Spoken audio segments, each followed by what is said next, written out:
A poor girl saves a boy in a wheelchair from being run over. She gets hurt and cries. "I only did what I wished I could have done for my brother." The young billionaire thanks her in tears. "You saved my son," but is stunned when he recognizes her face. The autumn sun shone on the small town, turning the fallen leaves into golden carpets. It was a Wednesday morning like any other. Children ran to school, hurried adults checked their watches, and the world went on at its usual pace. Nobody imagined that, in less than an hour, certain lives would become irrevocably intertwined. Sophie Rogers, age 5, was skipping along the sidewalk with her purple backpack. Her brown hair was tied in 2 uneven braids, her own attempt at doing her hair that morning, since Rachel, her mother, had left for work before dawn. Her red sneakers were untied, and she had her jacket draped casually over one arm, yet none of that dampened her enthusiasm. She hummed a made-up tune as she hopped over the cracks in the concrete, heading for the elementary school just 2 blocks away. On the opposite corner, Jack Thompson waited in his wheelchair while his father, Michael, spoke with the school principal at the building's entrance. Though only 5 years old, he already carried experiences that far exceeded those of many adults. His watchful eyes followed the other children running around the yard, a blend of curiosity and apprehension in his gaze. It was his first day at this new school. Michael had postponed this moment as long as he could, but Jack's therapist insisted he needed to return to school, to have friends and normalcy. The accident that had confined him to a wheelchair had happened nearly a year ago, and it was time to move forward. "Wait here just a minute, Jack. I'll grab your forms from the car," Michael said, pointing to the vehicle parked a few yards away. "Don't move, okay?" Jack nodded, clutching the strap of his brand new backpack. Michael walked toward the car, distracted by a phone call he had just received. An unknown number sachin, but it could be the office. He answered swiftly, focusing on the conversation. What happened next came too fast for anyone to react. A delivery driver, trying to maneuver his van while checking the address on his phone, lost control and jumped the curb. The vehicle sped directly toward Jack, who sat frozen in fear in his wheelchair. Sophie, crossing the street on her way to school, was the only one who saw the danger. "Watch out!" she shouted, but her childish voice barely rose above the street noise. Without a second thought, Sophie ran like she had never run before. Her small feet hit the asphalt with surprising force, her heart pounding in her chest. In a final burst of speed, she reached Jack and pushed his wheelchair out of the van's path, which just grazed the spot where he had been seconds earlier. The effort and momentum caused Sophie to lose her balance. She fell hard against the curb, her right arm bending at an impossible angle as she tried to break the fall. A cry of pain escaped her lips. Michael dropped the phone. The sound of the horn, the brakes, and the high-pitched scream made him turn around in panic. The world seemed to slow as he saw Jack safe, but a small girl lying near the curb, clutching her arm in pain. "Oh my God!" Michael ran to Sophie, kneeling beside her. "Are you okay? Can you hear me?" Sophie bit her lip, holding back tears. Her arm throbbed, but she nodded slightly. Michael quickly checked for other serious injuries. Accelerated heartbeat, rapid breathing. The arm was clearly broken, but there was no external bleeding. Jack approached in his wheelchair, eyes wide with worry.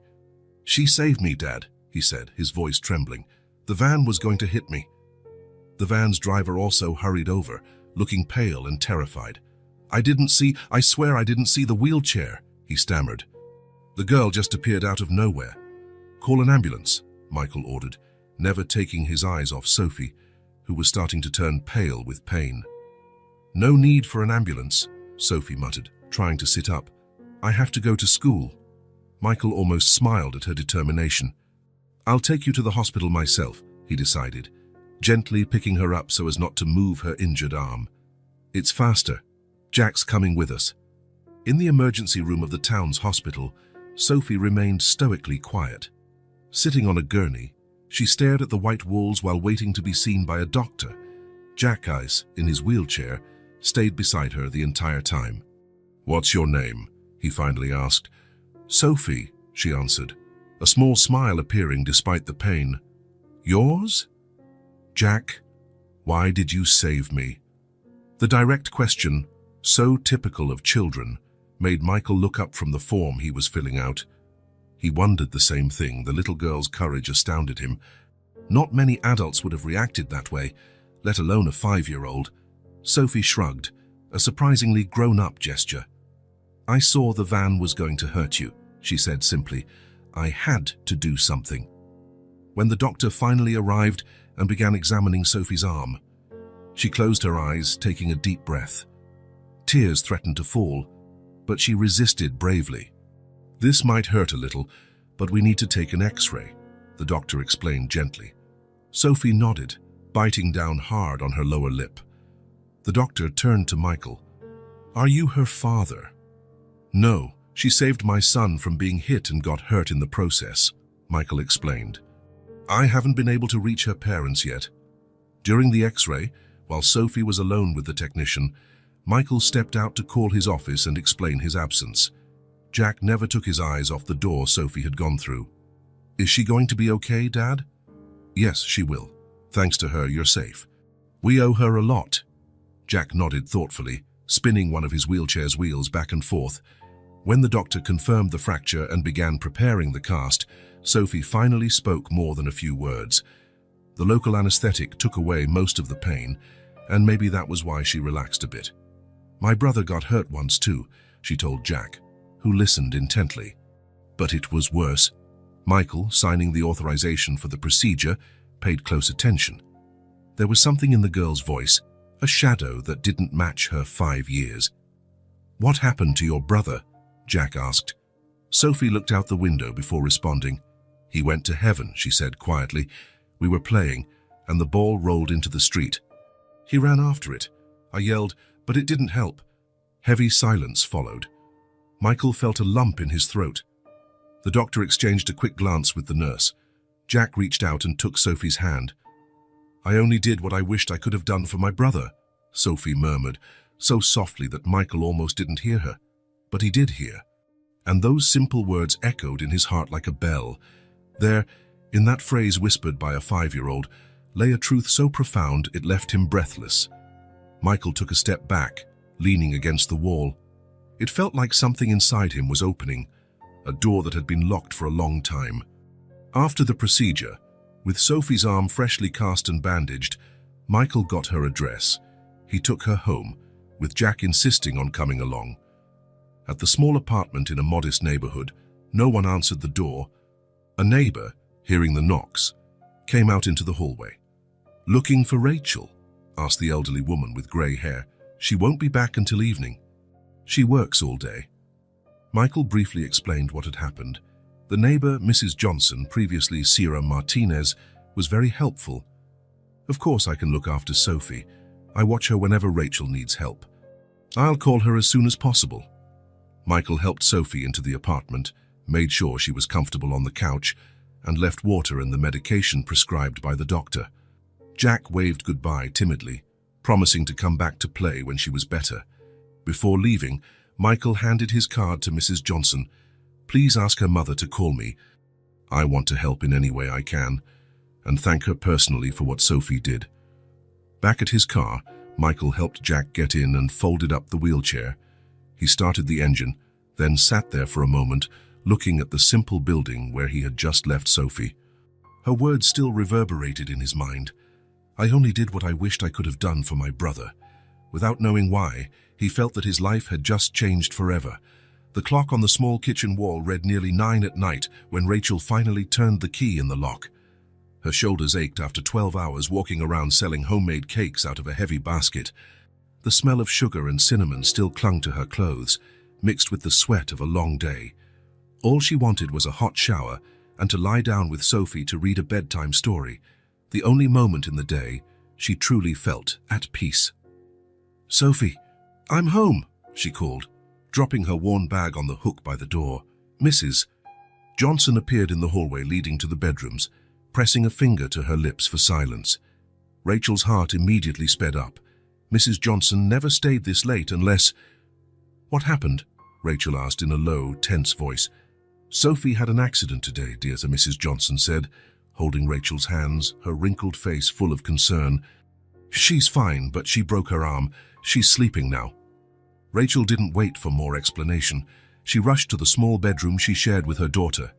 Sophie lay in the narrow bed, her right arm in a cast resting on her chest.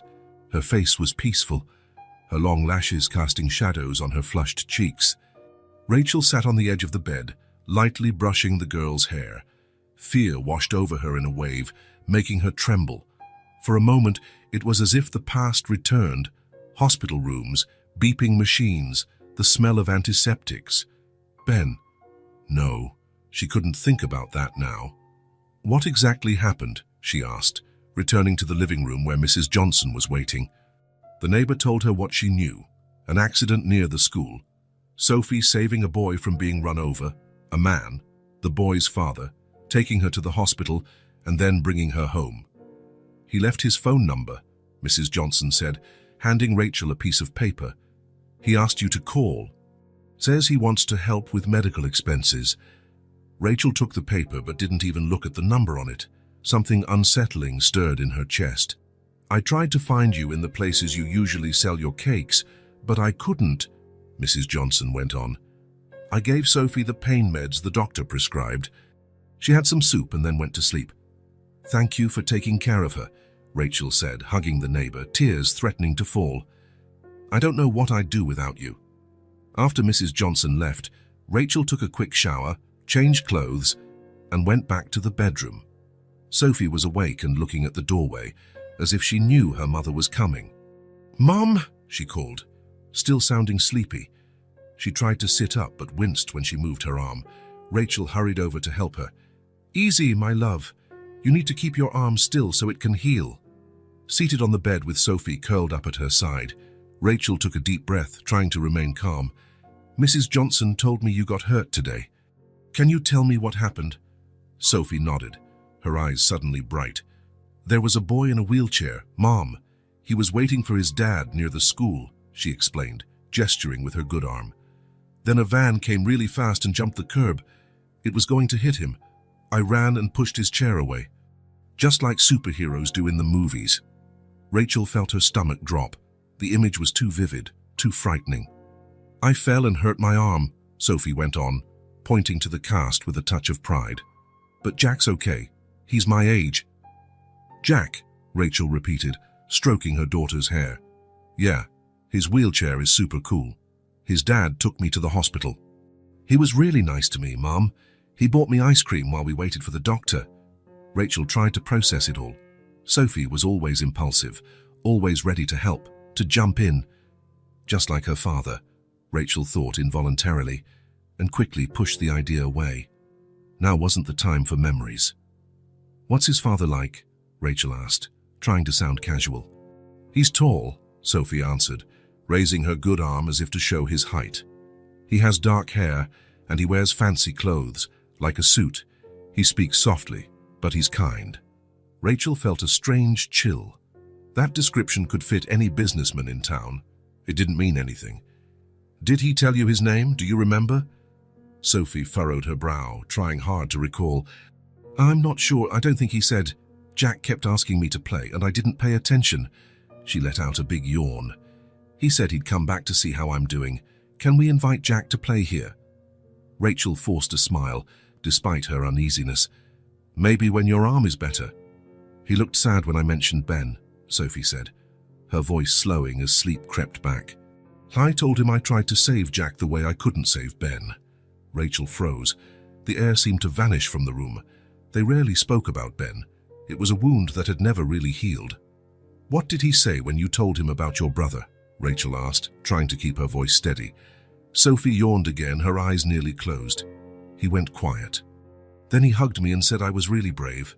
Jack hugged me too, she said, smiling at the memory. I think we're friends now. Rachel kissed her daughter's forehead, helping her settle back into the pillows. Within minutes, Sophie was asleep again, her face relaxed, as if she had faced no danger at all that day. In the dim light of the bedroom, sitting on the edge of the bed, Rachel finally looked at the piece of paper she still held. The faint light from the window was enough to read the name written next to the number. Michael Thompson. It wasn't the same Michael. It couldn't be. The last name was different, for starters. And the Michael she had known so long ago certainly didn't have a child. He probably didn't even remember her anymore. Why would he? They had only spent 6 months of their lives together, nearly 10 years ago. Even so, something inside Rachel trembled, an inexplicable unease like a premonition. The town wasn't that big. Social circles crossed paths, even among people from vastly different worlds. Like her, a single mom selling baked goods in the streets, and a man of business with polished business cards and his own car. Rachel placed the paper in the drawer of her bedside table. She decided she wouldn't call. The hospital bills were covered by insurance, and she didn't need charity, especially not from a stranger who reminded her of a past she preferred to forget. Yet as she lay down next to her daughter, trying to find the sleep that kept slipping away, a shadow of doubt remained. If this Michael returned as Sophie said he promised, Rachel would have to face him, and then she would know. In the silence of that home, the memories Rachel tried so hard to keep locked away began to surface, like water slipping through fingers. 3 days had passed since the accident. Michael tried to focus on work, but his mind kept drifting back to the little girl with uneven braids and courage far beyond her size. The words she had whispered in the hospital about her brother haunted him like a tune he couldn't stop humming. Jack wouldn't stop talking about Sophie either. During physical therapy, at dinner before bed, always the same question: "Dad, when are we going to see Sophie again?" Michael would adjust his reading glasses, look at his son, and give the same evasive answer: "Soon, buddy. She needs to rest." The truth was that Michael also wanted to go back. He had left his number with the neighbor, Mrs. Johnson, but his phone hadn't rung. Perhaps Sophie's mother didn't want any more contact. Maybe she preferred to forget the incident and move on. Who could blame her? On the 4th day, while driving Jack home from school, the boy pointed out the window. "Can we drive by her house just to see if she's okay?" Michael hesitated. He didn't want to seem intrusive. But Jack looked at him with those big eyes full of hope. "Just drive by," he finally agreed. He took a detour from their usual route. Michael remembered the address well. The small brick building was on a quiet street, with sparse trees lining the sidewalks and a few local shops scattered around. He parked at a discreet distance. His heart was beating strangely fast. "I don't see her," said Jack, craning his neck. "She's probably inside or still at school," Michael replied, already prepared to drive away. That was when Jack pointed again.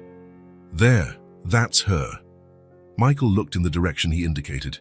Sophie was sitting on the curb outside the building, playing alone. She wore a faded blue dress, her cast resting on her lap, and she was fiddling with something small, a rag doll perhaps. "Can we go say hi?" Jack asked, already fidgeting in his seat. Michael took a deep breath and turned off the engine. "Just for a few minutes. We don't want to bother her." He got out, retrieved the wheelchair from the trunk, and helped Jack settle into it. As they approached, Sophie looked up. For a second, she seemed confused, then her face lit up with a genuine smile. "Jack!" she exclaimed, jumping up. "Hi, Sophie," Jack replied, just as excited. "We came to see if you're okay." Michael pushed the wheelchair up onto the curb. Sophie adjusted her dress and showed off her cast. "Look, everyone in class signed it," she said proudly, pointing to the colorful scribbles covering the white cast. "My teacher said I'm a hero." "You are," Jack agreed, his eyes shining with admiration. Michael crouched down to their level. "How are you feeling, Sophie?" "It itches a little," she shrugged. "But the doctor said that's good, it means it's healing." She spoke with a simplicity that contrasted with the maturity in her eyes. Michael couldn't help but notice how normal she seemed in so many ways, yet she carried a certain gravity no 5-year-old should have. "What were you playing?" Jack asked, pointing to the worn rag doll on the ground. "This is Lucy," Sophie said, picking up the doll carefully. "My brother gave her to me, before he went to heaven." Michael felt a pang in his chest. Jack looked at Sophie curiously. "Did your brother live with you?" he asked. "Yes," Sophie replied, sitting back down on the curb and motioning for Jack to bring his chair closer. "His name was Ben. He was older. He was 7. Michael stayed standing, simply observing. There was something almost sacred about the way children spoke to each other, so straightforward, discussing things most adults sidestepped. "What happened to him?" Jack asked quietly. Sophie smoothed her dress with her good hand, then looked up at Michael as if checking whether it was okay to talk about it. He nodded gently. "We were playing ball out here in front," she began, pointing at the small patch of grass near the curb. The ball rolled into the street. Ben ran to get it before a car came. "I saw the car and screamed he could, but he didn't hear me." The simple way she recounted the tragedy made Michael swallow hard. "I tried to run too, but I wasn't fast enough," Sophie continued, her little face now serious. "When I saw Jack almost get run over, I ran super fast. I didn't want it to happen again." Jack reached out and held Sophie's hand, an instinctive, pure gesture. The two children were quiet for a moment. "Is your mom home?" Michael asked at last, glancing at the windows of the building. Sophie shook her head. "She sells cakes. She makes them at night, then goes out to sell them during the day. She only gets back when it's dark." Again, the natural way she described her routine without self-pity or drama impressed Michael. "Who looks after you during the day?" "I go to school in the morning. Then Mrs. Johnson checks in on me to make sure I'm okay, but I can take care of myself," she said proudly. "I can heat up food in the microwave and everything." Michael regarded the girl with a mixture of admiration and concern. So young yet so independent, out of necessity, not choice. "You know what my mom makes best?" Sophie asked, suddenly excited. "Chocolate cake with frosting. She always saves me a piece, even when she sells out." "I love chocolate cake," Jack exclaimed. "Maybe one day you can try it, if my mom says it's okay for you to come here," Sophie said, then looked at Michael. "Could you bring Jack to play with me when my arm is better?" Michael smiled, touched by the simple request. "Of course, if your mom allows it." He checked his watch. It was getting late, and he didn't want to overstep his bounds. "We need to go, Jack. Sophie needs to rest." Jack made a disappointed face, but didn't protest. "When are we coming back?" he asked. "Soon," Michael promised, taking a piece of paper from his pocket and writing down his number. "Sophie, could you give this to your mom? Tell her we're happy to help with anything she needs." Sophie took the paper and put it in the pocket of her dress. "She works a lot," the little girl said with a small sigh. "But I'll tell her." As they said goodbye, Sophie followed them to the car, waving with her good arm while Michael helped Jack back into the vehicle. Before closing the door, Jack called out, "Sophie, thanks for saving me." She just smiled and shrugged, as if she had done nothing special. Michael started the car and pulled away slowly. In the rearview mirror, he saw Sophie still standing on the curb, hugging her rag doll with her one free arm, watching the car until it turned the corner. Something about that sight stayed with him. That small girl, alone on the curb, radiating a quiet strength that seemed to outsize the entire world around her. A week after the accident, Michael tried to return to his normal routine. Meetings, issuing reports, calls. The hectic pace at the office should have occupied his mind completely. Yet he couldn't shake the image of Sophie sitting on the curb with her arm in a cast. It crept into his thoughts at the most unexpected times. During an important video conference, he found himself doodling a little rag doll in the margins of his notes. At lunchtime, he saved a piece of chocolate cake, thinking Sophie would like it. And every night, when he tucked Jack into bed, his son would ask about her. "Can we visit Sophie tomorrow?" It was always the same question, and Michael no longer had any excuse to delay. "Her mom still hasn't called, son," he would answer, feeling strangely disappointed. Jack frowned in thought. "Maybe she lost your number." Michael would smile, ruffling his son's hair. "Maybe." But deep down, he knew better. There was something else at play, Sophie's mother's reluctance to reach out, the way the little girl described her life alone after school, the old sadness in her eyes that no child her age should carry. On a Friday, Michael left work early, telling his secretary he had personal matters to attend to. He drove around the city aimlessly for almost an hour, as if seeking an excuse. Finally, he steered in the direction of Sophie's neighborhood, without fully admitting it to himself. He parked discreetly 2 blocks away from the small building. Turning off the engine, he stayed inside the car. What was he doing? What right did he have to meddle in that family's life? Jack wasn't even with him this time. He had no justification for this visit, yet still he remained. The sun began to set, painting the sky orange and pink. A few children played in a small nearby park. An older man walked his dog. The street was quiet and welcoming in its simplicity, and then he saw Sophie. She came out of the building and sat on the curb, just as before, but this time she had a piece of colored chalk. With her good hand, she drew shapes on the grey sidewalk, flowers, stars, and what looked like people holding hands. Michael watched for nearly 20 minutes. There was something hypnotic about the girl's focus, the way she created a colorful world around her, alone but apparently content. As it started to grow dark, a woman turned the corner. She carried a basket covered by a white cloth, walking slowly, as if weighed down by the day's fatigue. Sophie looked up from her drawing and waved enthusiastically. The woman quickened her pace upon seeing her daughter. Even from a distance, Michael could see her tired smile.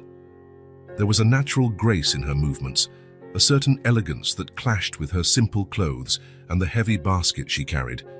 Sophie sprang to her feet and ran to her mother, wrapping her arms around the woman's legs and excitedly talking about something Michael couldn't hear. The woman set down the basket and gently touched Sophie's face.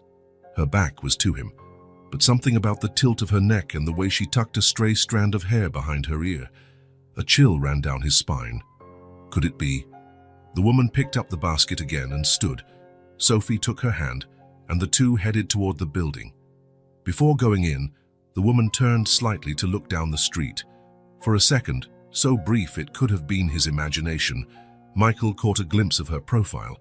His heart raced. It was like seeing a ghost he knew all too well.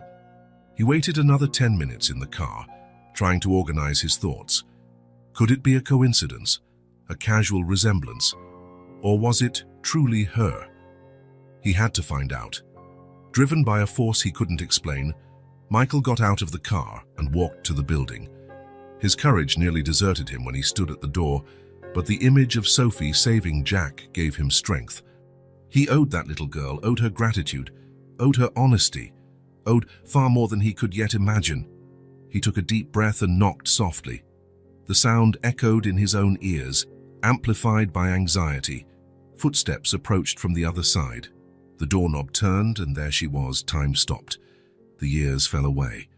Michael felt himself transported to another place, another moment. She was different, some fine lines around her eyes, shorter hair, a slimmer face. But the eyes, her eyes were the same ones that had looked at him with so much love all those years ago, the same ones that had shed tears when he left. Rachel? He breathed the word more than spoke it. She froze. Her face went pale, revealing her shock. She took a step back instinctively, as if seeing something that frightened her. Michael? Her voice was barely above a whisper. The silence that followed had weight, a texture all its own. So many years, so many words left unsaid, so many paths traveled in different directions. And now here they were, face to face, connected by a child they hadn't even known existed in each other's world. Michael broke the silence first.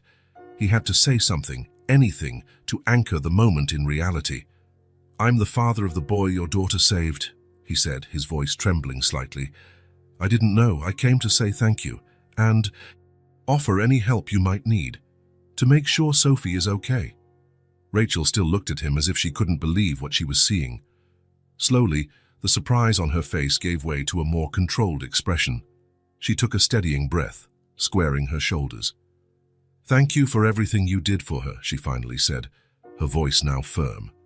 "It was a huge scare, but she's fine." She looked directly into his eyes, with an intensity that reminded him of how she had always been. Straightforward, no beating around the bush. "We don't need anything, Michael." "Really?" Michael felt the impact of those words, not because of what they said, but how they were said, with finality, with distance. "Rachel, please." He hesitated, trying to find the right words. "I'm not here to stir up the past. I just want to repay what your daughter did for my son." Her expression closed off even more. Without another word, Rachel stepped back and shut the door. The sound of the door closing echoed through the empty corridor. Michael stood there, motionless, staring at the cold, impersonal wood that now separated him from her, from the girl, from the answers he didn't even realize he was seeking. He took a deep breath. feeling his chest tighten with emotions he thought he had buried long ago. Slowly, he turned and walked back toward the street, to his car, and to his neatly arranged life. But he knew nothing would ever be the same again. The past now had a name and an address. The digital clock on the nightstand read 3:27 a.m., the red numbers glowing in the dark. Michael was sitting in the armchair by the window, gazing at the moon through partially open curtains. He hadn't been able to sleep. He hadn't even been able to close his eyes for more than a few minutes without Rachel's face appearing in his mind. Rachel, after all these years. He stood, unable to remain still. He walked down the dark hallway to the living room, turning on only a small lamp that cast a warm yellow glow. Jack slept in the room next door, and Michael could hear his son's steady breathing through the slightly open door. He crouched before a bookshelf and pulled out a box hidden behind the bottom row. It was made of dark wood, with a small golden lock. The key was tucked away in a book no one but him ever touched, a collection of poetry Rachel had given him as a gift. His hands trembled slightly as he turned the tiny key. The first thing he saw upon opening the box was a photo, him and Rachel, smiling, sitting on the edge of a lake. She wore a straw hat, her long hair blowing in the wind. He had his arm around her waist, looking at her like she was the only person in the world, because at that moment, she was... Michael picked up the photo carefully, noting how the edges had yellowed. How did this happen? He murmured to himself, still unable to believe the coincidence. How could Sophie be her daughter? How did her daughter end up saving my son? He continued rummaging through the box. There were letters, movie tickets, a handkerchief embroidered with her initials that he had never returned, tiny fragments of a story that felt like it belonged to another life, a story cut short. He closed his eyes, letting the memories come. The day he met Rachel, working part-time at a coffee shop while finishing college, her smile each time he ordered the same coffee, just to see her, their first date at the park, the first night they spent together. Then came the other side of the coin, the look on his father's face when Michael told him about her. A girl with no name, no family, no future, the veiled threats about his inheritance, his place in the family business, the impossible choice he had to make. His last argument with Rachel still echoed in his mind, even after all these years. You never believed in what we had, Michael. You were never strong enough to fight for us. And she was right. He chose the safe path, the expected path. He married Catherine, the daughter of one of his father's business partners, a gentle, beautiful, appropriate woman. They had Jack, and for a while, he convinced himself that he was happy, until the accident that took Catherine's life and left Jack paralyzed. Michael stood abruptly, returning the photo to the box. Catherine's death had nothing to do with Rachel. They were separate stories, separate lives. He couldn't mix them. But Sophie, seeing Sophie felt like looking into the past. She had those same expressive eyes, that same determined chin, that same impulsive courage, that same natural kindness. It was like seeing Rachel in miniature. What if... He began talking to himself, running a hand nervously through his hair. What if it's not just coincidence? What if it's something more? Michael was not a superstitious man. He didn't believe in fate or invisible forces moving the pieces of our lives. But how else to explain that? Out of all the children in the world, Rachel's daughter had saved his son. How else to explain that their paths had crossed again in this way, after so many years and so many choices driving them apart? He went back to the window, watching the sky start to lighten. Dawn was coming, and with it, a decision. He couldn't undo the past. He couldn't erase the pain he had caused or felt, but now he could make a different choice. This wasn't about winning Rachel back or reviving what they once had. It was about doing the right thing, about thanking the girl who saved his son, about helping a woman who was clearly struggling to raise her daughter alone, about not running away this time. Something in his chest settled with that resolve, like a long-locked door finally opening to let in fresh air. When Jack woke up, Michael had already showered and prepared breakfast. The boy looked at his dad curiously as he settled in at the kitchen table. "You seem different today, Dad," he said, grabbing a piece of toast. Michael smiled as he poured orange juice for his son. "Different how?" Jack shrugged, chewing thoughtfully. I don't know. Less sad, I think. The comment caught him off guard. He hadn't realized his melancholy was so visible, even to a 5-year-old. I was thinking we could visit Sophie today, Michael said casually. Jack's eyes lit up. Really? Can we? Michael nodded, sitting down across from him. Yes, if she and her mum will let us. Sophie will be so happy, Jack exclaimed, almost spilling his juice. Can I bring my new book to show her? Sure. While Jack chatted excitedly about all the toys he wanted to bring for Sophie, Michael felt a sense of calm he hadn't experienced in a long time. He didn't know what he would find. He didn't know if Rachel would open the door, if she would let him get closer, or accept anything from him. But he knew he had to try. He couldn't let fear paralyze him again. He couldn't repeat the mistakes of the past. This time would be different.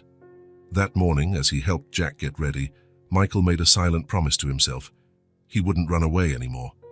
He would go back to that simple home, respectfully, without expectations. He would try again to build some kind of bridge over the chasm he had created so many years before. Not for himself, not for some romantic fantasy or nostalgia, but for Jack, who had been smiling more since meeting Sophie. For Sophie, who had saved his son with courage beyond her years. And for everything that had stayed silent, unspoken, and unlived for far too long. The sky was clear on that Saturday morning. Golden light flooded Michael's apartment as he helped Jack get dressed. The boy could hardly sit still, fidgeting as his father pulled a t-shirt over his head. Careful with my arm, Dad, Jack warned when Michael tried to slide the sleeve too quickly. Sorry, buddy. I'm a bit clumsy today. The truth was Michael felt nervous. His usually steady hands trembled slightly. The idea of seeing Rachel again, after the way their last encounter ended, made him anxious. But Jack was so excited that Michael couldn't change his mind now. We're going to see Sophie, right, Dad? Jack asked, eyes shining with anticipation as Michael tied his sneakers. Michael smiled, ruffling his son's hair. Yes, we are. But only if she wants us there. She will. Sophie likes me, Jack stated, with the unshakable certainty only children possess. Michael finished getting Jack ready and went to get the wheelchair. Jack had learned to transfer from the bed to the chair on his own, but still needed help with clothes and shoes. His independence grew with each passing day, despite his limitations. I brought a book for her, Jack said, pointing to his backpack hanging on the wheelchair. And my race cars. That's very nice of you, son. As Michael drove towards Sophie's neighborhood, he tried to gather his thoughts. What would he say to Rachel? How would he explain coming back unannounced? Part of him was afraid of being met with the same coldness. But another part hoped, just maybe, she'd be more receptive this time. He parked the car a short distance from Rachel's place, just as before. He didn't want to seem overbearing. He helped Jack down and unfolded the wheelchair. What if Sophie isn't home? Jack asked, sounding a bit worried. Then we'll come back another day, Michael replied, pushing the wheelchair along the sidewalk.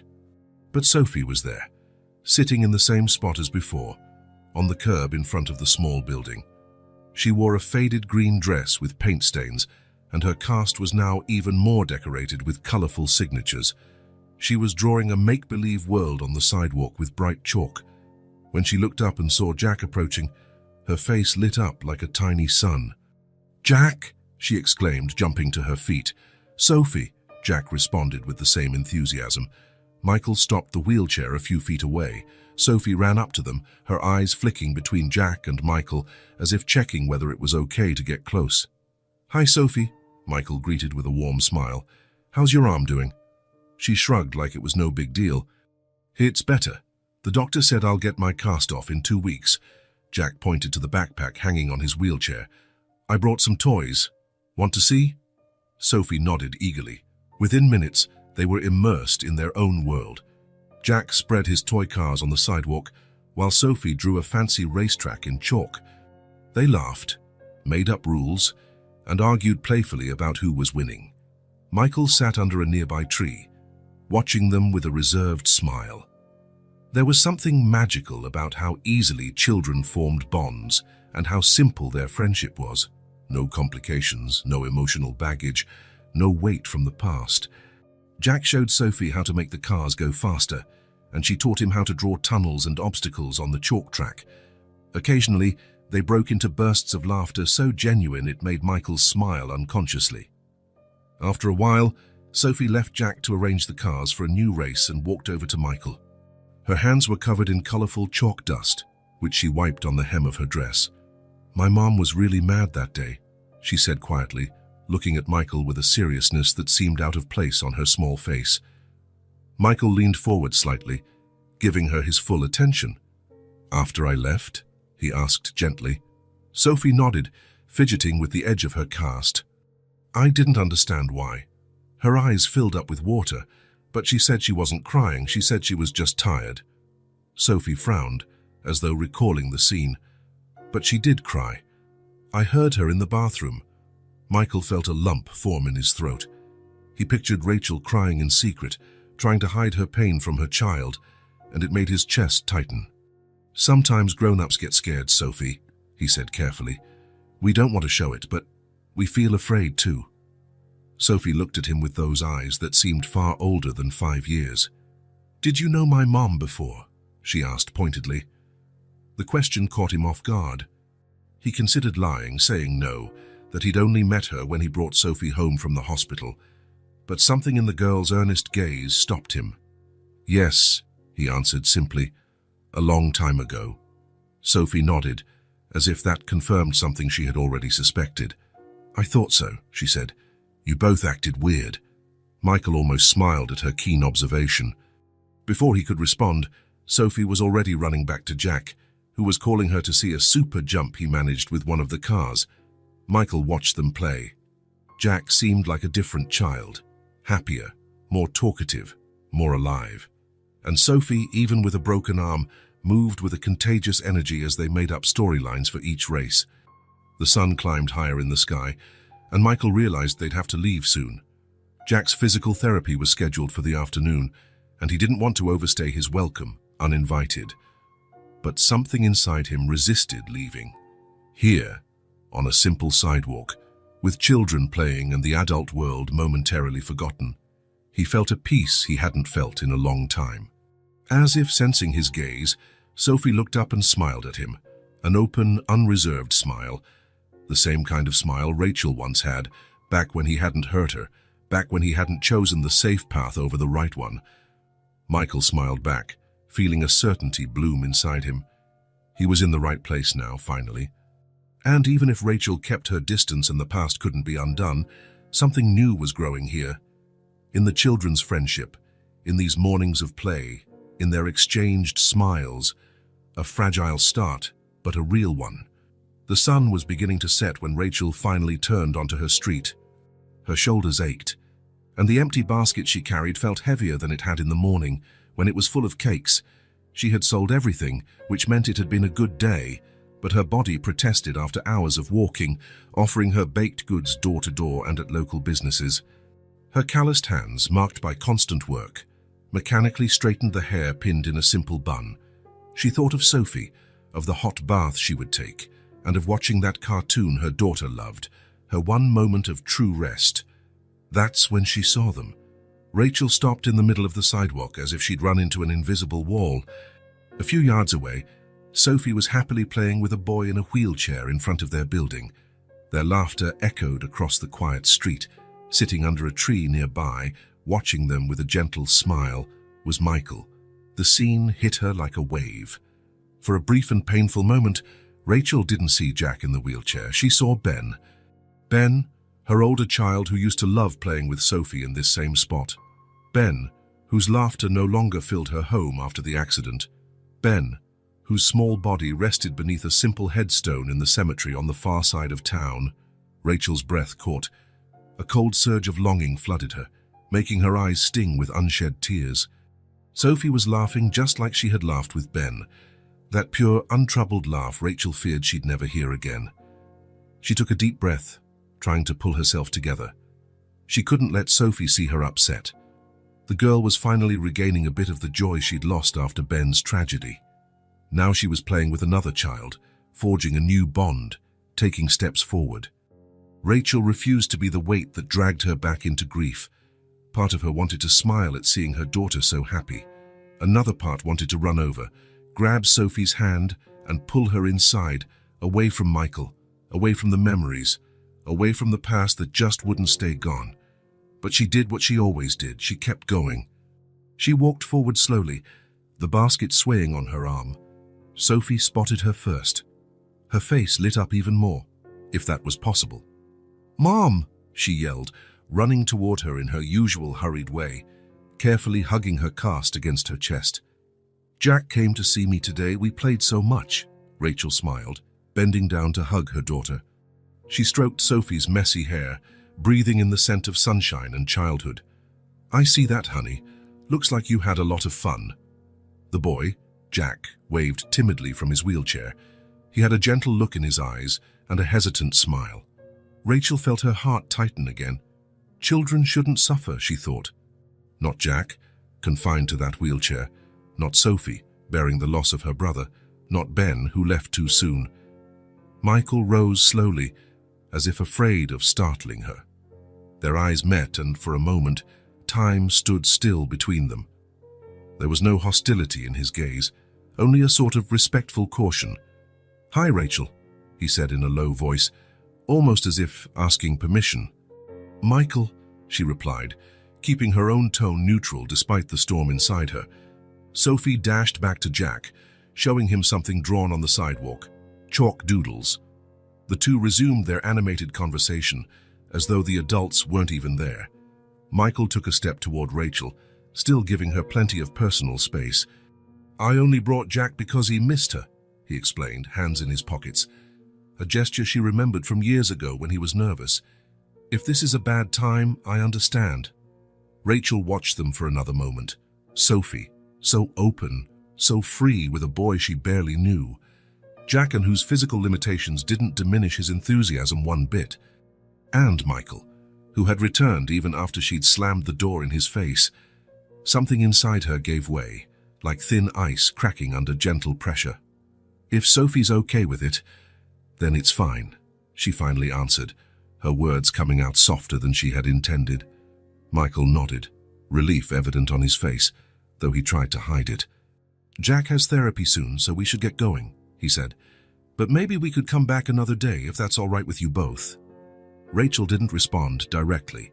She called Sophie, who bounded over, a whirlwind of energy, excitedly telling her mom about Jack's amazing toy cars and how they'd invented a new game. "Let's go inside, sweetie." "It's getting chilly out here," Rachel said, taking Sophie's small hand in hers. Jack waved goodbye, clearly disappointed that playtime was ending. "Bye, Sophie. We'll play more next time, okay?" "Okay," Sophie answered enthusiastically, waving with her cast.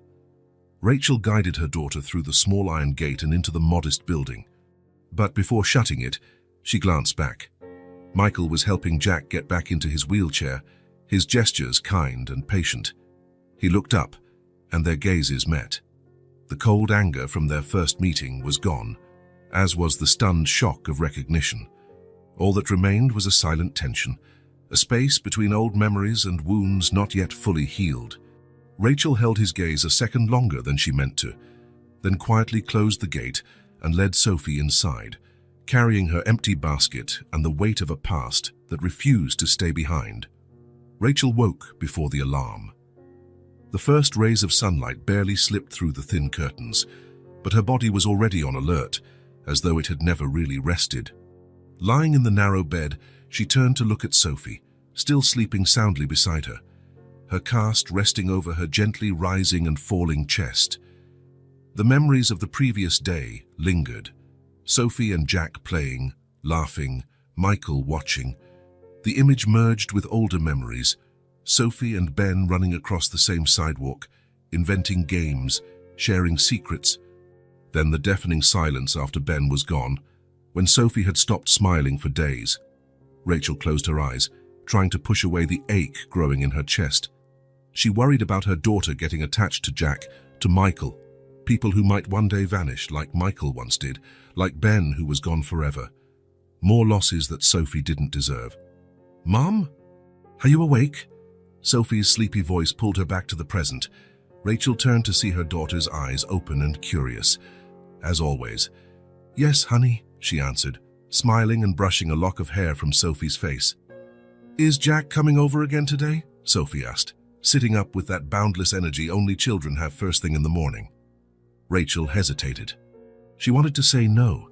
She wanted to protect Sophie from more complications, but the spark in her daughter's eyes was something she hadn't seen in a long time. "I don't know, sweetheart. They didn't say anything about coming today." Sophie's face fell for a moment, but lit up again seconds later. "I'll wait on the curb then. If they pass by, they'll see me." Rachel smiled at her daughter's straightforward logic. She got up to make breakfast while Sophie chatted about the new games she and Jack had invented, adding how funny he is even though he can't walk. The morning passed calmly. Rachel had decided not to sell cakes on Sundays, her only day of rest. She did a light cleaning of the apartment, while Sophie drew pictures at the kitchen table, an old radio playing soft music in the background.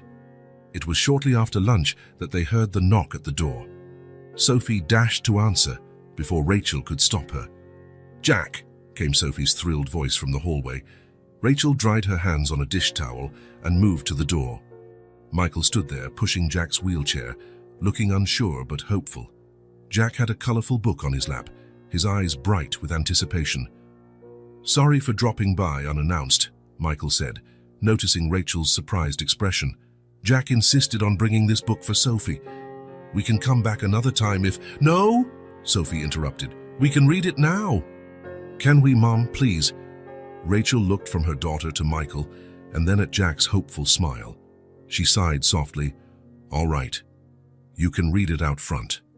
Sophie's grin was worth any discomfort. She grabbed Jack's hand, the boy quickly handing the book to Michael and maneuvering his chair to follow her out to the small area in front of the building. Rachel stayed at the door, watching as Michael sat on the little doorstep with the children, opening the book between them. It was a story about an adventurous rabbit. Sophie and Jack leaned in to see the pictures while Michael read, changing his voice for each character and making dramatic faces that earned giggles from both kids. There was something mesmerizing about the scene. Rachel leaned against the doorway, arms crossed, just observing. Michael read with enthusiasm, but also with a noticeable gentleness. He paused to show the illustrations carefully and answered the kids' naive questions with a smile. When the story ended, the children begged for another. Michael glanced at Rachel, silently asking if it was okay. She gave a small nod. During the second story, at a moment when the characters discussed friendship, Sophie turned to Michael with a curious, unexpectedly serious expression. "Why are you so nice to us?" she asked softly, but clearly. Michael stopped reading, visibly taken aback by the question. He kept his finger on the page as a placeholder and smiled gently. "Because you're special," he said simply. "Jack wouldn't stop talking about you after the accident, and I was so grateful, even without knowing who you were." Sophie seemed to think that over, her brow furrowed as she processed something important. "Jack reminds me of Ben," she finally said, "and my brother." Her words fell like stones in the sudden silence. Rachel, who had been quietly watching, felt her entire body tense. Hearing Ben's name out loud still hit her like a punch to the gut. Michael glanced at Rachel, noticing her reaction. He saw the tears she fought to hold back, the way her hands tightened around her arms. Jack looked from Sophie to the adults, sensing the shift but not fully understanding it. "Who's Ben?" he asked innocently. "My brother who went to heaven," Sophie answered in the same casual tone she used when talking about her broken arm. "He liked books too, and playing outside." Michael gently closed the book and signaled Jack with a small nod, letting him know they should stay quiet. He stood and moved closer to Rachel, leaving the children to talk over the book's illustrations on their own. "Rachel," he began in a low voice, "I had no idea about your son." His eyes held genuine sadness, a compassion that was more than just politeness.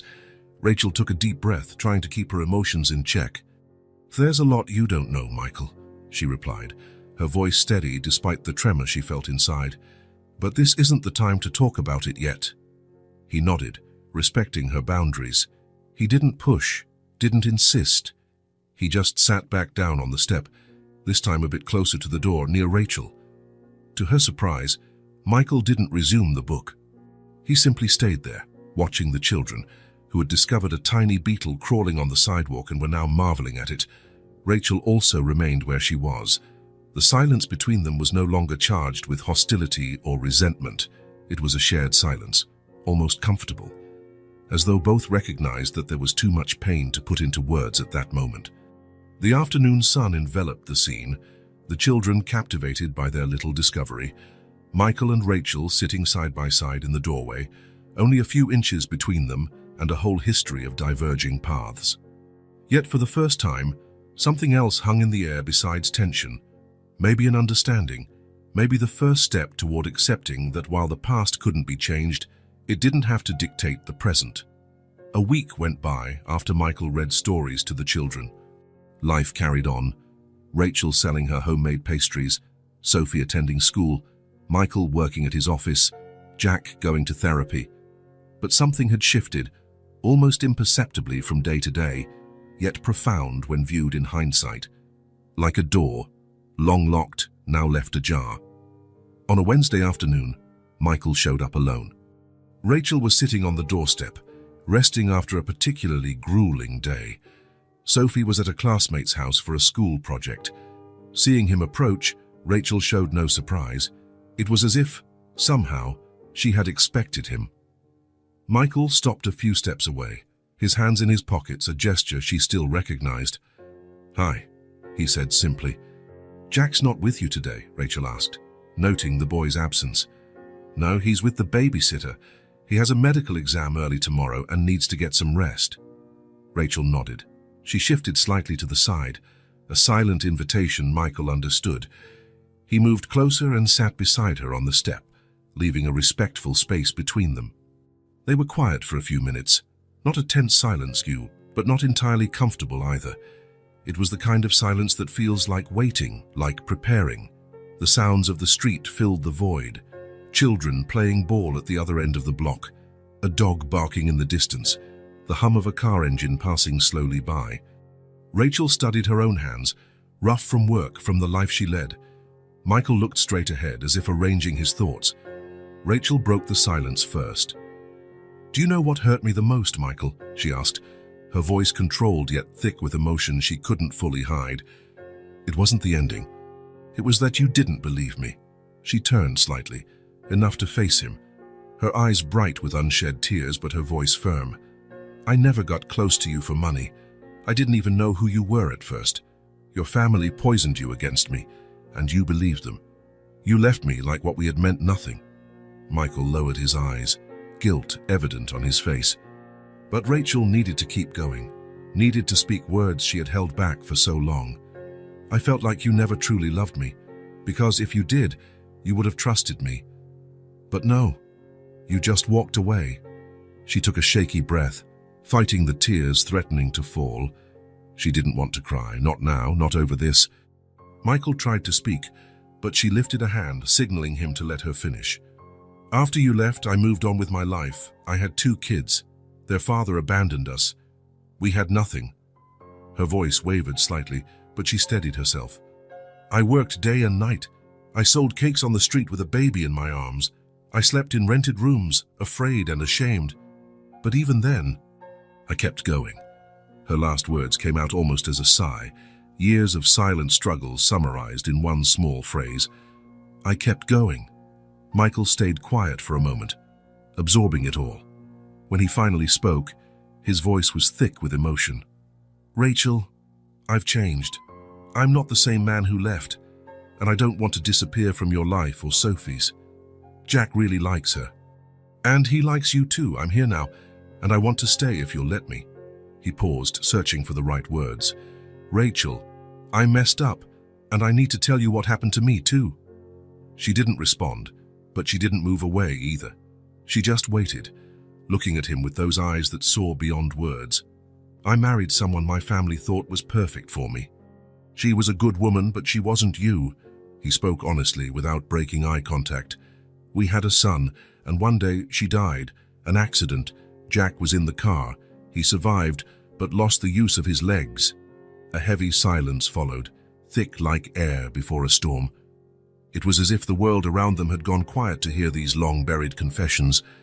Ever since then, I felt an emptiness, and when I saw Sophie, and then saw you, I realized the emptiness went back even further than I wanted to admit. Michael didn't try to touch Rachel or move closer. He just let the words linger between them like a fragile bridge over a deep chasm both had helped create. Rachel lowered her gaze, staring at her hands now folded in her lap. Her face showed a swirl of emotions: hurt, understanding, memories, doubts. She couldn't form the tangled feelings into words yet.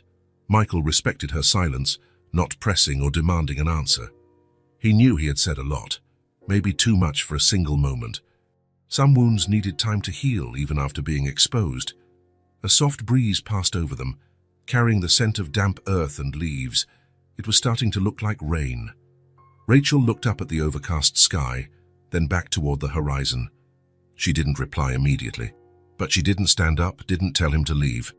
She simply sat there, side by side with him, in a silence that for the first time wasn't only about pain or bitterness, it carried a hint of acceptance too. The first drops of rain fell, light and scattered. Neither Rachel nor Michael moved to seek shelter. They remained seated, letting the fine drizzle touch them as if it could wash away a bit of the painful past they shared. After some time, minutes or maybe an eternity, Rachel finally moved. Not to pull away, but to look directly at Michael. In her eyes, there was no longer the cold anger of their first meeting, nor the stunned shock of recognizing him. There was something new, complex, impossible to define, maybe the first step toward forgiveness, or at least toward understanding. And for now, that was enough. Rachel opened her eyes before the alarm sounded. Thin beams of sunlight fell through the window curtains, painting golden shapes on the bedroom ceiling. For a few seconds, she lay still, watching that silent dance of light and shadow. Yesterday's conversation with Michael echoed in her mind, what he said, what she said, and everything they had expressed in lingering looks. Surprisingly, she didn't feel the familiar burden that memories often brought. It was as if something inside her had shifted, a stone that had been damming a river, now slowly moving out of the way. Next to her, Sophie slept with her mouth slightly open, her cast resting on the blanket that rose and fell with each gentle breath. Rachel gazed at her daughter, seeing the delicate traits that reminded her of Sophie's absent father. But for the first time, she also saw a bit of Ben, his chin, the faint smile that lingered as he slept. Once, noticing that would have made her cry. Now, a different emotion arose. It wasn't just pain. It was a gentler kind of longing, almost affectionate, as if it was finally possible to remember Ben without falling apart inside. She got up carefully so as not to wake Sophie. It was Saturday, a day the little girl could sleep in. In the small kitchen, Rachel began preparing breakfast. She was almost done mixing the batter for a chocolate cinnamon cake, Sophie's favorite, when she heard light footsteps behind her. "Morning, Mom," Sophie said as she appeared in the doorway, still in her pajamas, rubbing her eyes with her good hand. "You're up early." Rachel smiled, bending down to kiss her daughter's forehead. "I wanted to make a special cake," she replied, returning to the batter. "Want to help?" Sophie's eyes sparkled. She loved helping with cakes, even if that mostly meant licking the spoon when they finished. As they worked together, Rachel noticed how much lighter Sophie seemed these days, talking more, laughing more, just more connected to everything around her. Her friendship with Jack had rekindled a spark Rachel feared had been lost 2 years ago. Perhaps it was the best kind of healing, the kind that only another child could bring. The cake was in the oven when the doorbell rang. Sophie hurried off to answer before Rachel could stop her. "Michael, Jack!" she squealed from the hallway. Rachel felt a little jolt of surprise. She hadn't expected visitors so early. She quickly took off her apron, smoothed her hair, and went to the door. Michael stood there with Jack in his wheelchair, wearing that slightly hesitant but warm smile Rachel was starting to know well.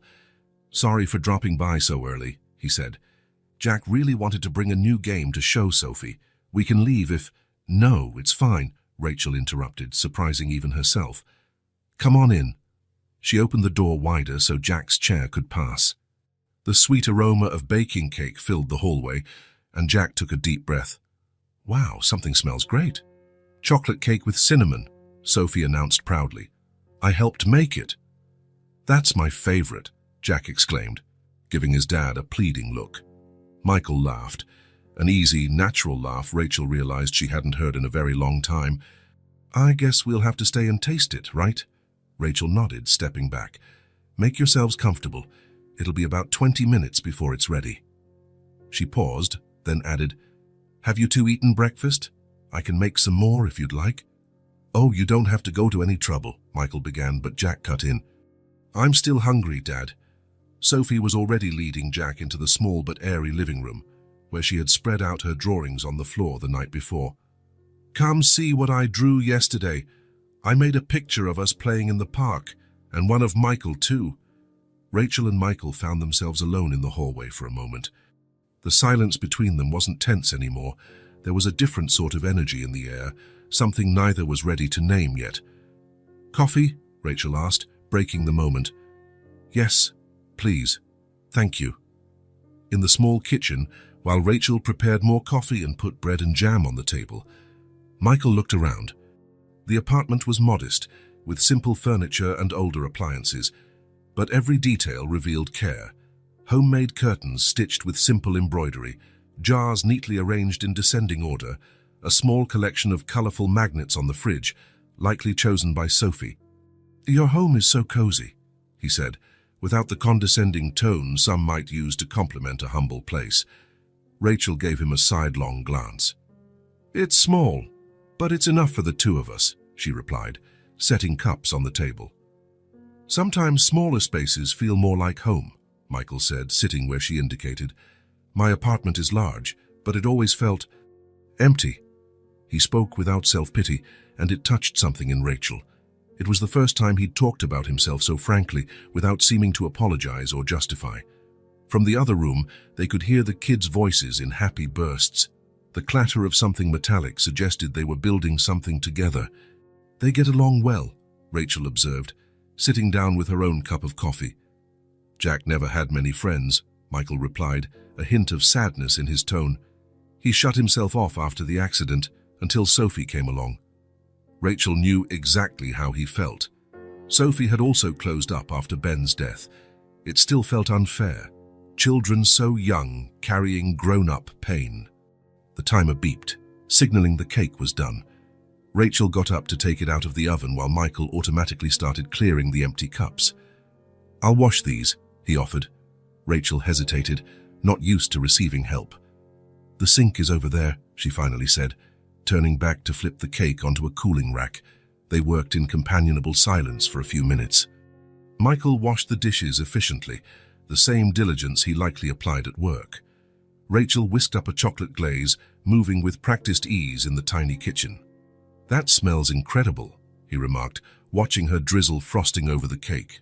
Rachel gave a slight, self-conscious smile. It's my grandma's recipe. Sophie loves it. When the cake was ready, they called the children to the kitchen. Sophie and Jack arrived almost at once, their eyes lighting up at the sight of the dessert. Lunch was improvised but filling. Rachel had only planned for herself and Sophie, but stretched what she had: rice, beans, some sautéed vegetables. Michael remarked he hadn't had such a home-cooked meal in years, not since his housekeeper retired. During the meal, the silence between the adults was filled by the children's chatter and laughter. Sophie talked about her latest school project, a drawing of important people, where she'd included Jack. In turn, Jack described his physical therapy exercises, proudly showing how he could transfer himself from the chair to his bed now. Rachel listened, noticing how Jack's intelligence and creativity complemented Sophie's spirited nature.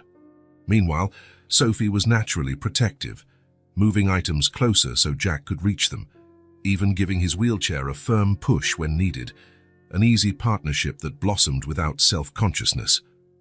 After lunch, while the kids went back to their games, Michael helped Rachel clear the table, as though it were the most natural thing in the world. You don't have to, she started, but he simply smiled. I want to help. You've done so much already, letting us barge in like this.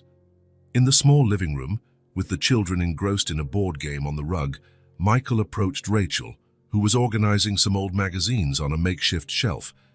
"I wanted to ask you something," he said, keeping his voice low so the kids wouldn't hear. "It's about your work." Rachel straightened, suddenly on guard. Michael noticed her tension and hurried on. "I'd like to help, if you'll let me. I have contacts with a project that supports women entrepreneurs, helping with resources, publicity, even training." He spoke sincerely, adding, "You make amazing cakes. You could turn that into a real business." Rachel's instinct was to withdraw. Years of struggling alone had built up walls of self-sufficiency. Accepting help, especially from Michael, made her feel vulnerable in ways she wasn't used to. But something inside her was changing. Maybe she was tired of carrying everything by herself. Maybe she saw how Sophie had bloomed lately in a way she hadn't for 2 years. Or maybe it was just the way Michael looked at her, not pitying, not condescending, but truly recognizing her potential. "I'll think about it," she managed to say at last. Then, with a deliberate effort to lower her guard, she added, "But thank you for seeing value in what I do." Michael's smile lit his entire face, different from how she remembered it. More serene, less desperate for approval. "No rush," he said gently, as if he understood exactly how much was at stake. "Anything genuine takes time."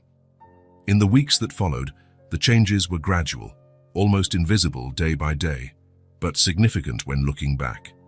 A slow, steady transformation. After much hesitation, Rachel let Michael introduce her to the Women's Entrepreneurship Project. To her surprise, they didn't treat her like a charity case but as a talented professional. The program coordinator, a middle-aged woman with infectious energy, tasted Rachel's cakes and declared that selling them on the street was a waste of her skill. In less than a month, Rachel began supplying cakes and pastries to the cafeteria of a private school in the area, a small but meaningful contract that paid more than her street sales and gave her a more stable, respectable working environment. With a steadier income, she could finally rent a better home, still modest, but with 2 bedrooms and a small porch where Sophie could play safely. It was only a few blocks from their old place, allowing Sophie to stay at the same school and keep her small circle of friends. The new house brought fresh energy to both mother and daughter. Sophie got a new mattress, colorful curtains for her room, and a special corner for all her art supplies. Rachel felt relieved not to have to wake up before dawn to bake dozens of cakes she would carry around for hours. Michael and Jack became frequent visitors. At first, they only came on weekends.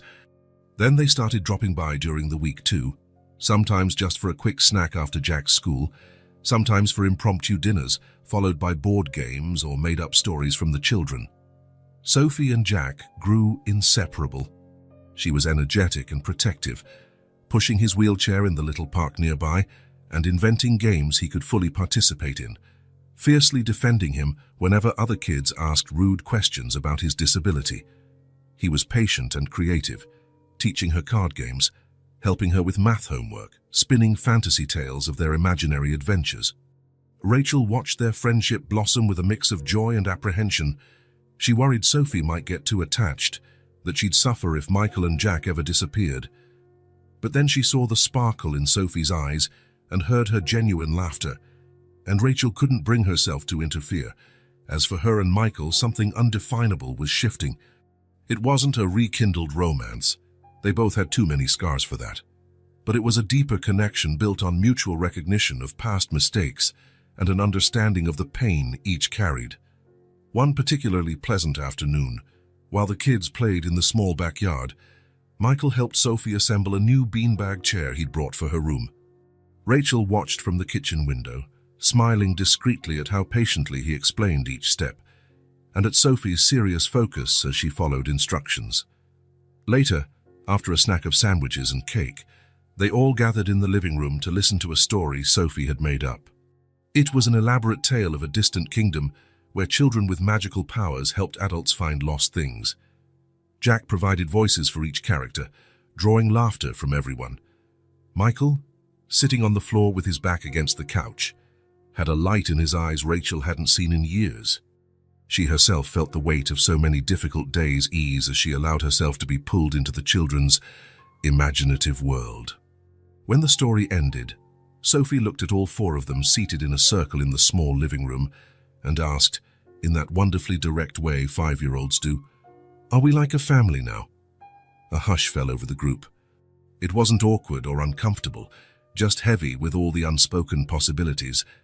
Michael looked at Rachel. Rachel looked at Michael.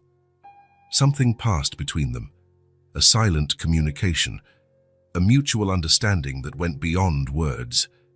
And for the first time, neither of them answered with explanations or evasions. They both just smiled, a shared smile that contained no grand promises or dramatic declarations, but something even more valuable, the possibility of a future they could build slowly, day by day, with care and patience. A smile that said, without words, that some stories don't end when you think they do. Sometimes they simply pause, take a deep breath and start again in a different way, mature, stronger, more genuine. The news reached the Thompson family like a sly whisper. First, Edward Thompson's secretary spotted Michael entering a bakery with a woman and 2 children, one in a wheelchair. Then a cousin ran into him at a park, where he was pushing Jack's wheelchair while a little girl ran ahead, and a dark-haired woman strolled alongside him. The information circulated through the family's usual channels, discreet phone calls, text messages feigning concern, until it finally reached the ears of Edward and Caroline Thompson. When Michael received his mother's message, inviting, actually summoning him to Sunday dinner at the family home, he knew exactly what it was about. Being invited to a family dinner wasn't unusual, but the tone of the message and the insistence that he absolutely must come this time made it clear something had changed. That Sunday morning, as he dressed for the gathering, Michael felt an odd calmness. There was a time when facing his family would have filled him with anxiety, fear of disappointing them, guilt. But he was different now. Maybe it was the afternoons he spent with Rachel and the kids. Maybe it was the laughter he heard from Jack these days, something he'd barely heard since the accident. Or maybe it was simply the course of a man who had been lost for too long but was now finding his way back.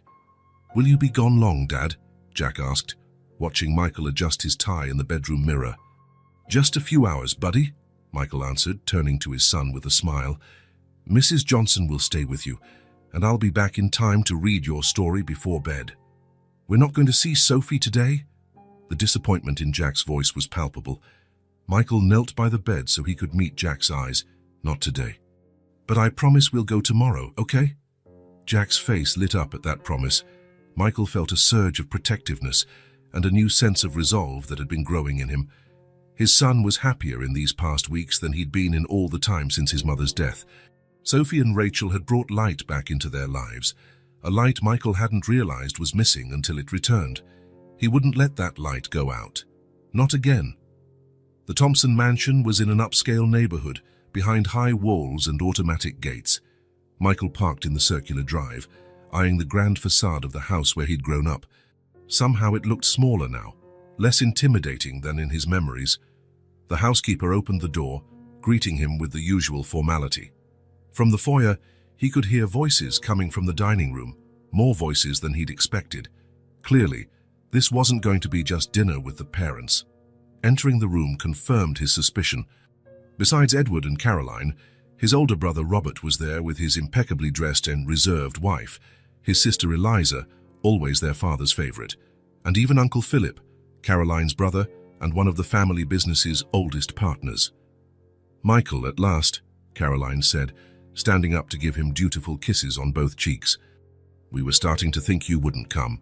"Sorry I'm late," Michael replied, greeting each person in turn. "I didn't realize we were having a full family gathering." "Oh, it's not a gathering," Edward said in his deep, authoritative voice that filled the room. "Just a dinner, son. Have a seat," Michael complied, taking his usual seat at the lavishly set table. The housekeeper served the first course, vegetable consomme that he barely touched. A thick silence settled, laden with expectations and unspoken tension.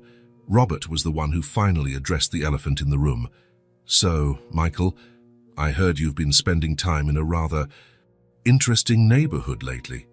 Michael kept his face impassive, taking a small sip of water before answering. "If by interesting you mean the neighborhood where my friends live, then yes, I've been there often." "Friends," Caroline asked in that falsely innocent tone he knew too well. What kind of friends, dear? Michael set his napkin beside his plate, looking directly at his mother. A woman named Rachel and her daughter, Sophie. Her little girl saved Jack from an accident a few weeks ago. We've been spending time together since. The name Rachel dropped like a stone into the calm waters of the family dinner. Edward and Caroline exchanged knowing looks. Robert let out an exasperated sigh. Eliza seemed genuinely puzzled. It can't be the same Rachel, Caroline began, but Edward cut her off. It's exactly who you think it is, he said, fixing Michael with a steely glare. Isn't it, son? Michael held his father's gaze, refusing to back down. Yes. It's the same Rachel I was with 10 years ago, the one you convinced me to leave. Another silence fell, broken only by the soft clink of cutlery on porcelain as the housekeeper cleared the soup bowls. Michael felt the weight of everyone's stares, his father's barely veiled anger, his mother's alarm, his siblings' confusion, even Uncle Philip's disapproval. Michael, Edward said once they were alone again, I thought we'd put that phase behind us a long time ago. You did the right thing, distancing yourself from that girl. You made a good marriage, built a respectable family. And look where that led me, Dad, Michael countered, his calm voice betraying the storm within. Catherine's gone. Jack is in a wheelchair. And me, I spent years trying to fill a void that started when I left Rachel. Caroline clutched her chest, as though her son's words had physically hurt her. Michael, how can you say that? Are you implying Jack's accident was some kind of punishment? No, Mother. I'm saying life doesn't follow the perfect script you and Dad wrote for me. Maybe, just maybe, I should have trusted my own instincts 10 years ago.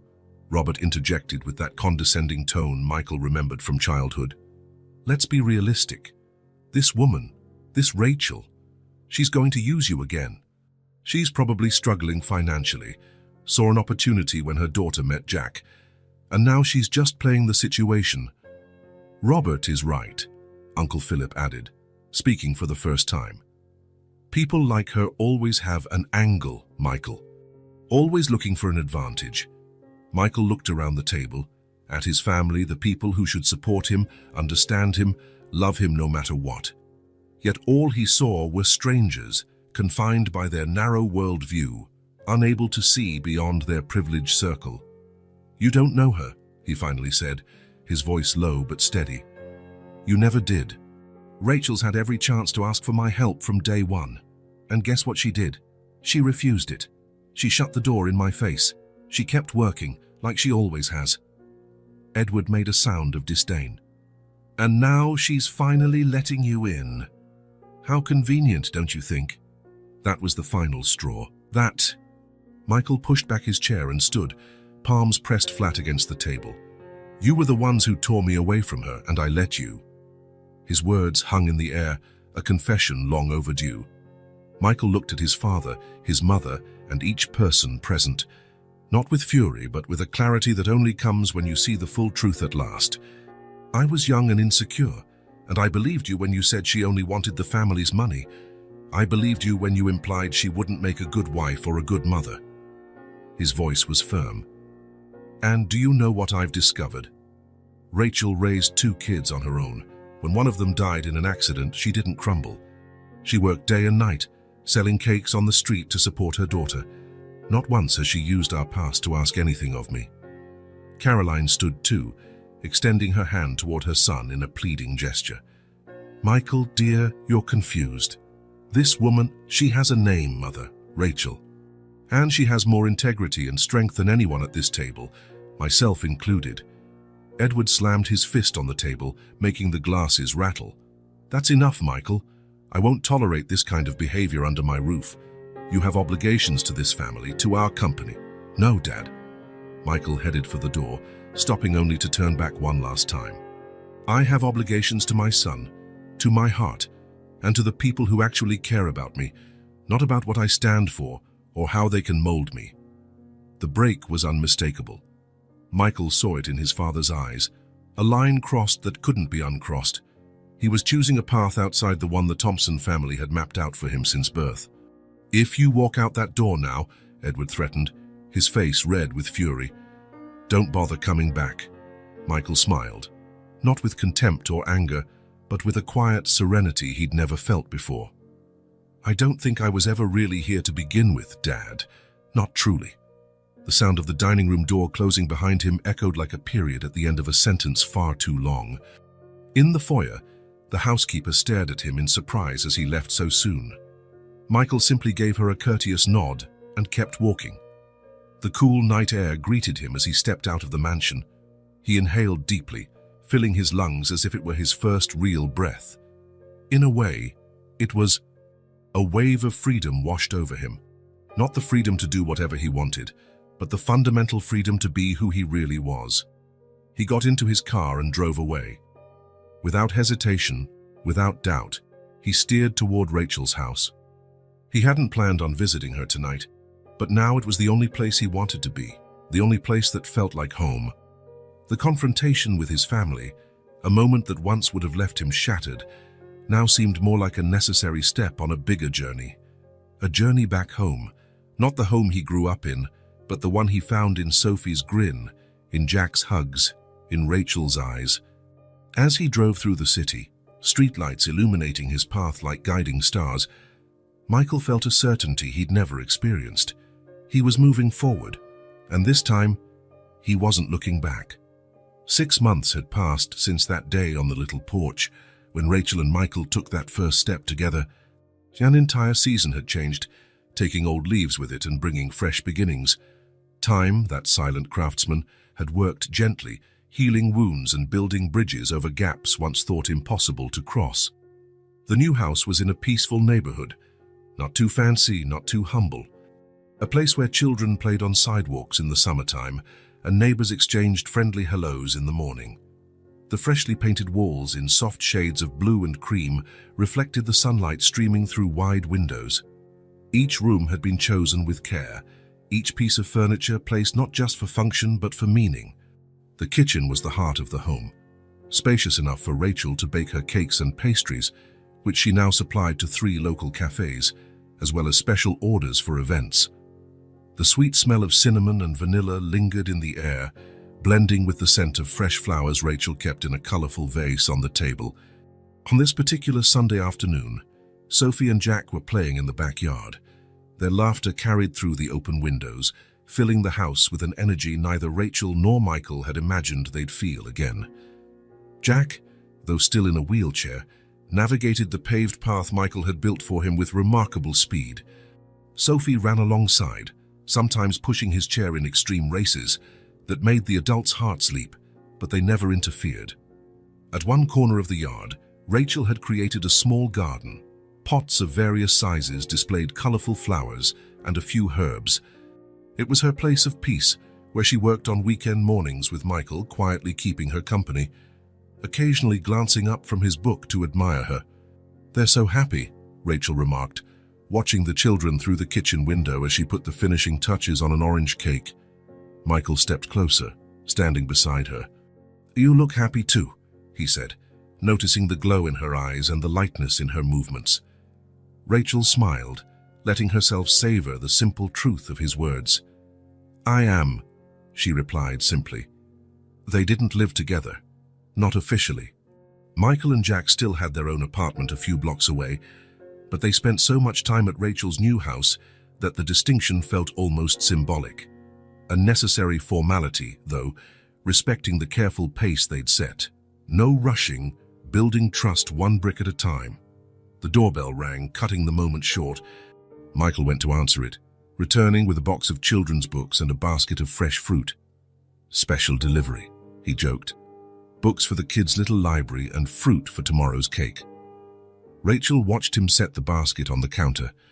It was such a simple gesture, bringing books, fruit, sometimes flowers, but it was filled with a kind of attentiveness she had never experienced before.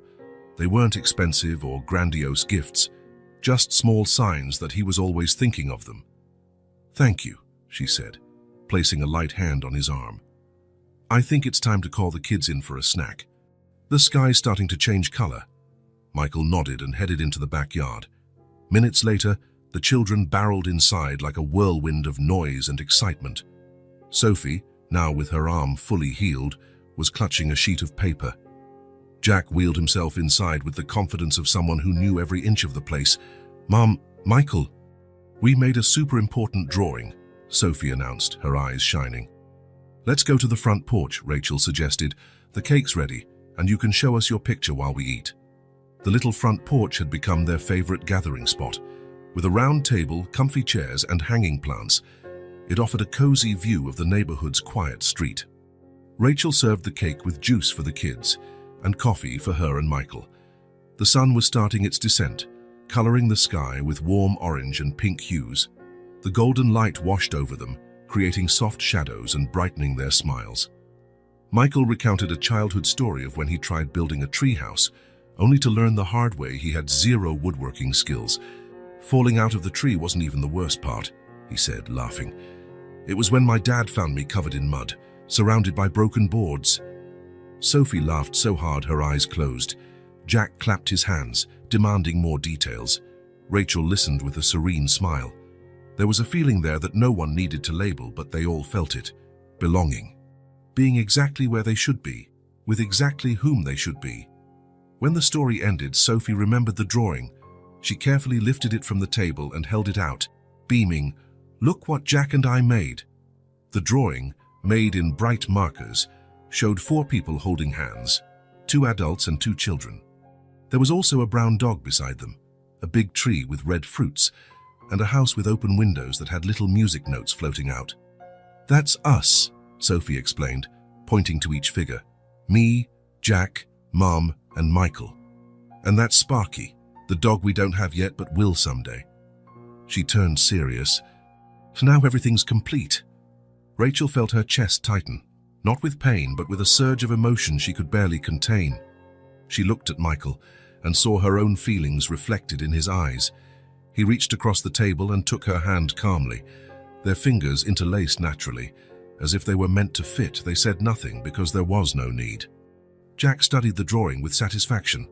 "Can we hang it on the living room wall?" he asked. "Of course," Rachel said softly. "It'll look perfect there." The sun continued to sink, bathing the porch in warm light that felt like a blessing on the moment. A gentle breeze ruffled the hanging plants, sending shifting shadows dancing across the wooden floor. Sitting together under the ever-changing sky, something crystallized in the air, a shared certainty that couldn't be put into words. The past couldn't be altered, but the present had been accepted in all its beauty and flaws, and the future, after so long, felt light, brimming with possibilities that no longer frightened them but invited them forward.